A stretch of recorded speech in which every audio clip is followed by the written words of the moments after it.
పహల్గామ్ ఉగ్రదాడితో భారత్ పాకిస్తాన్ మధ్య ఉద్రిక్తతలు అంతకంతకు పెరిగిపోతున్నాయి. బోర్డర్లో యుద్ధ మేఘాలు కమ్ముకున్నాయి. పాక్తో ఉద్రిక్తతల నేపథ్యంలో భారత్ కీలక నిర్ణయాలు తీసుకుంటోంది. సరిగ్గా ఇదే సమయంలో భారత నౌకాదళం అరేబియా సముద్రంలో తన నౌకా సామర్థ్యాలను పరీక్షించింది. మరోవైపు ఐఎన్ఎస్ విక్రాంత్ను కూడా రంగంలోకి దింపింది ఇండియన్ నౌకాదళం. ప్రస్తుతం అరేబియా సముద్రంలో చక్కర్లు కొడుతోంది ఐఎన్ఎస్ విక్రాంత్.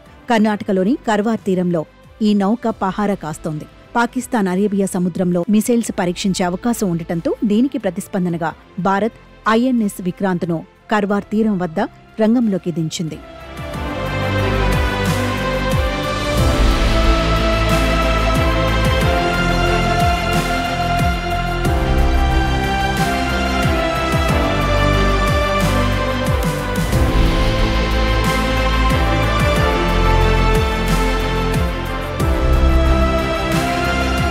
ఐఎన్ఎస్ విక్రాంత్కి ఎన్నో ప్రత్యేకతలున్నాయి.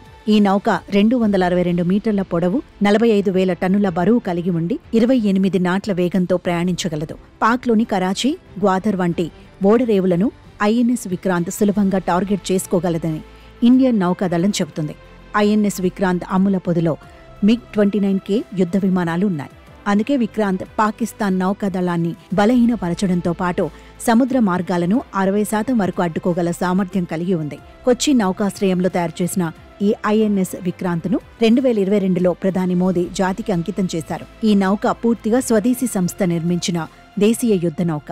MiG-29K ఫైటర్ జెట్లు, కమో 32, MH-60R హెలికాప్టర్లో దేశీయంగా తయారైన ALH, LAC విమానాలతో సహా 30 రకాల విమానాలను మోసుకెళ్లేలా దీన్ని రూపొందించారు. విక్రాంత్ నౌక ఆటోమేటిక్ వ్యవస్థలతో నిర్మితమైంది. విమానాలు, హెలికాప్టర్ల రాకపోకలకు అనువుగా దీనిని నిర్మించారు. ఈ యుద్ధ నౌకలో మొత్తం 18 డెక్లు, 2,400 గదులు ఉన్నాయి. 1,600 మంది సైనికులు కూర్చొనేలా రూపొందించిన ఈ నౌకలో మహిళా అధికారులు, నావికులకు అవసరమైన గదులు కూడా ఉన్నాయి. భారత్లో నిర్మించిన ఈ నౌకకు 1971లో పాకిస్తాన్తో యుద్ధంలో భారత్ గెలుపులో కీలక పాత్ర పోషించిన ఐఎన్ఎస్ విక్రాంత్ పేరే పెట్టారు. భారత్ వద్ద ప్రస్తుతం 2 విమాన వాహక నౌకలున్నాయి. ఒకటి విక్రమాదిత్య, మరొకటి విక్రాంత్.